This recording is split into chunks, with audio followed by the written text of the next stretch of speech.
Mrs. Sarah's kitchen fell into silence.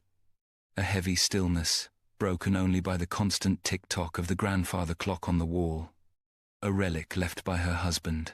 Outside the window, the June roses bloomed, radiant under the Ohio sun, a cruel and stark contrast to the oppressive gloom inside the home. Mrs. Sarah was wiping down a porcelain plate, a completely needless task, but her hands needed something to do. She wiped it again, the motion repeating like a silent prayer. Each morning, she gazed at Samuel's photograph set upon the fireplace mantel, a 20-year-old boy with a radiant smile, eyes twinkling with aspirations, dressed in a crisp, new army uniform. Her son, her unending pride and her constant source of worry. A knock came at the door, dry and final, cutting through her thoughts. It was not the postman's knock, nor that of her next-door neighbor. Her heart seized. She knew, with a mother's dreadful intuition, she just knew. She slowly set the plate down, wiped her hands on her apron and walked to the door. 2 soldiers in ceremonial dress uniform stood gravely on her porch. One held a small box, the other held an American flag folded neatly into a triangle. Their faces were young yet stern. Their eyes held a well-rehearsed sympathy. She did not need to hear them speak. Her entire world collapsed in that moment. She did not cry. Her tears seemed to have frozen somewhere deep inside her chest. She only nodded her head mechanically, taking the flag and the box containing her son's personal belongings. Her hands were shaking. After they had left, leaving a void even bigger than before, she sat in Samuel's old armchair.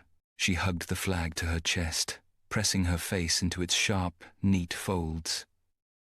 It was a while before she opened the box. Inside was a worn leather wallet, a small dagger, a few faded photos, and a notebook. Beneath all that, a bundle of letters tied with a delicate string. They were not in official military envelopes. The handwriting on them, she recognized at once. It was Samuel's handwriting. These were the letters that had never been sent. She carefully untied the string, and the first letter fell into her lap. Her son's voice seemed to echo through the quiet room, reaching across both space and time. Dearest Mother, June 12th, 1944. I'm not entirely sure if this letter will get to you, but I just have to write. It rains constantly here. The mud gets everywhere. It sticks to our boots and our clothes, and I even have the feeling it is seeping right into my soul. This basic training course is simply an organized nightmare. They are screaming in our faces from the break of dawn until the sun sets. They make us crawl under barbed wire, wade through the freezing cold streams, and run for miles with our heavy backpacks. I have never in my entire life felt this exhausted and so completely sore. Sometimes at night, as I lie down on this cot that is as hard as a rock, I ask myself, what am I doing here? But then I look over at the other guys around me. There is a fellow named Michael who is from Brooklyn. He talks as fast as a machine gun and can make a joke about anything, even the awful gruel they serve us every single morning. Yesterday, the sole of my boot came completely loose. Michael used some parachute cord and a few very creative swear words to tie it back on. It looked ridiculous, but it held. We had a really good laugh. Amid all this chaos, there are moments just like that, moments of real humanity, that make me feel that I am not alone. Please do not worry, Mom. Your son is very tough. I will make it through. Take good care of the roses, Mother. I miss our little garden. Your son, Samuel. Dearest Mother, July 20th, 1944. We are on a transport ship, now crossing the wide Atlantic Ocean. The sea is vast and grey. I have never seen anything so immense and so lonely. The ship is packed tight with so many young soldiers, 1,000 faces, but all of them share the very same look, a mixture of excitement, fear, and an unnamed sadness. We are leaving our home behind. The feeling is very real. With every nautical mile we cross, I feel the invisible string connecting me to our home, to Ohio, to you, stretch even tighter. I try not to think about that too much. I spend all my time writing in the journal you gave me. I promised you I would become a writer, and I am going to keep that promise. I am writing everything down, the sound of waves hitting the ship's hull, the smell of diesel and sea salt, the stories the boys all tell each other at night to drown out their fears. They talk about their girlfriends, about the cars they will buy, about hot meals back at home, They talk about the future as if it is a sure thing. So do I. I write about the future, about the day I will come back, bringing these stories with me. Michael says when the war is over, he is going to open a small diner. He says I can sit in a corner and write my books all day, and he will provide free coffee. Doesn't that sound wonderful, Mum? I have to go now. The assembly call is sounding out. I love you much more than any words can say. Your son, Samuel. Dearest Mother, August 5th, 1944. We have made it to France. This place is not like anything I had imagined. Its beauty is heartbreaking. Ancient stone villages are interspersed with buildings destroyed by bombs. Fields of wildflowers are blooming right beside the bomb craters. Our unit is stationed in a tiny village called Sainte-Marie-du-Bois. The church in the village centre has lost half of its steeple, but the people still go there on Sundays. There is a resilience here, a silent defiance, that I deeply admire. Every morning, a young woman brings fresh-baked bread for us. Her name is Juliet. She is probably my age, but her eyes are not.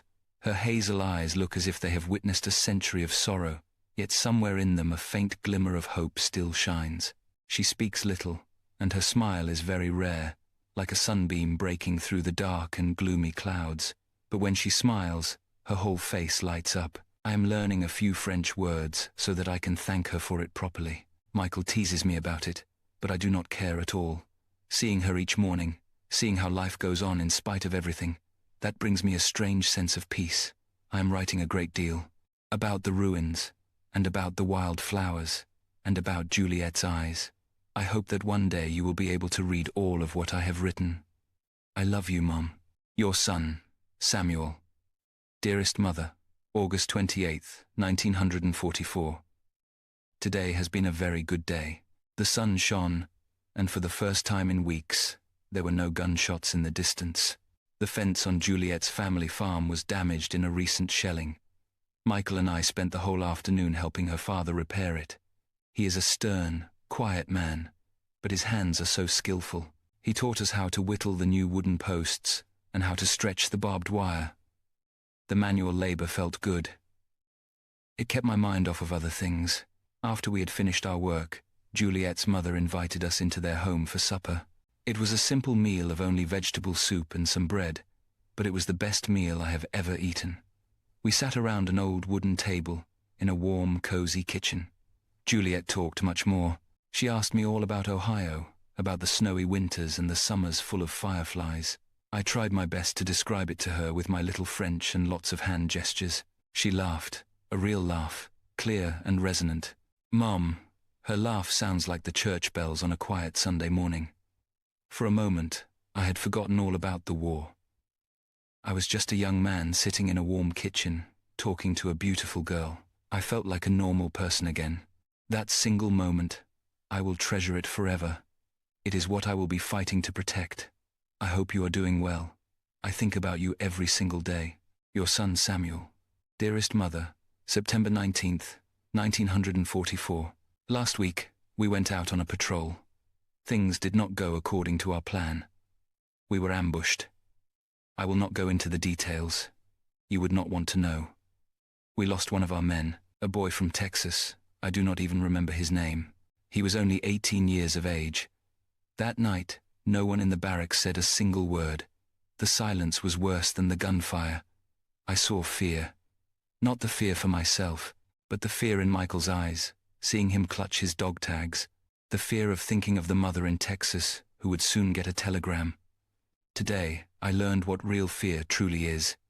It is not the sound of bullets flying past your ears. It is the emptiness that is left after it ends. This morning, as we prepared for another patrol, I saw Juliet standing at her window, looking out. Her face was so pale. She did not wave her hand or smile. She just watched. And in her gaze, I saw understanding. She knew exactly where we were going. She knew we might not be coming back. My dream of being a writer now has a different meaning. I do not just want to write about beauty. I must write about the truth, about the price of all this, so that no one will ever forget boys like that young boy from Texas. Do not worry about me. I am very careful. Your love is my best armor. Your son Samuel. Dearest Mother, October 10th, 1944. You are not going to believe this. The village held a celebration. Another unit had liberated the next town over, and the news spread here like wildfire. Last night, they lit a huge bonfire in the village square. There was music, from a very old record player. Everybody was dancing. For the first time, I saw the villagers truly smiling. Smiles without any strain. Michael pulled an old woman out to dance, and they spun around in laughter. And I worked up all my courage to ask Juliet to dance. I was so clumsy, Mom. I kept on stepping on her feet, but she did not seem to mind. She put her hands on my shoulders, and we moved slowly to the music. I told her all about you, about your rose garden, about how you can breathe life into everything. I told her that one day I would take her to Ohio to see the fireflies in the summer. She just listened in silence, her head resting lightly on my shoulder. I do not know if she understood everything that I said, but I think she understood the feelings behind the words. Under the starry sky of France, amid the ruins of war, I made a promise to myself. I will return. I will become a writer. I will tell their story, our story.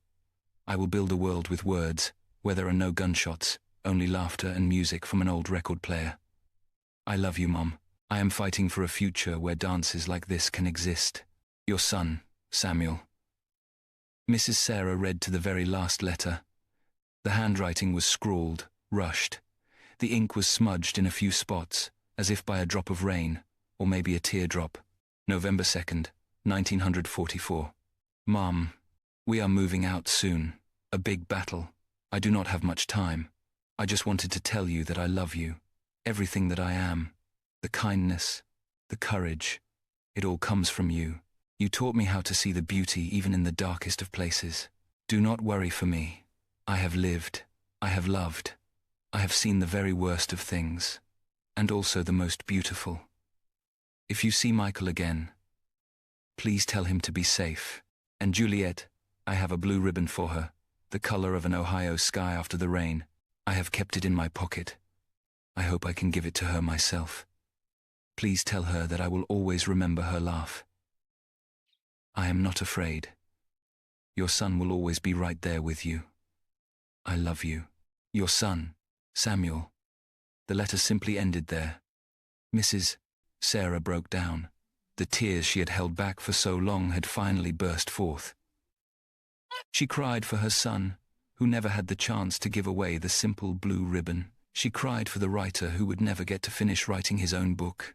She wept for Juliet back in France, for Michael from Brooklyn, and for all of the other mothers who were receiving folded flags. These letters were a cruel gift. They had brought Samuel back to her, more vivid and real than ever before, only to then snatch him away from her all over again. Many weeks passed. The house fell silent again, but now it was different. It was filled with unspoken words and stories that were never to be told. One morning, Mrs. Sarah walked into Samuel's room. Everything was exactly as it was the day he left. On his desk, blank notebooks lay neatly stacked, waiting for words that would never be written down. She sat down in her son's chair, took a deep breath, sensing the faint smell of old wood and paper. She picked up one of the notebooks and one of his pens. Her hand was shaking. What was she to do? She was not a writer, but then she heard Samuel's voice in her mind, so strong and clear.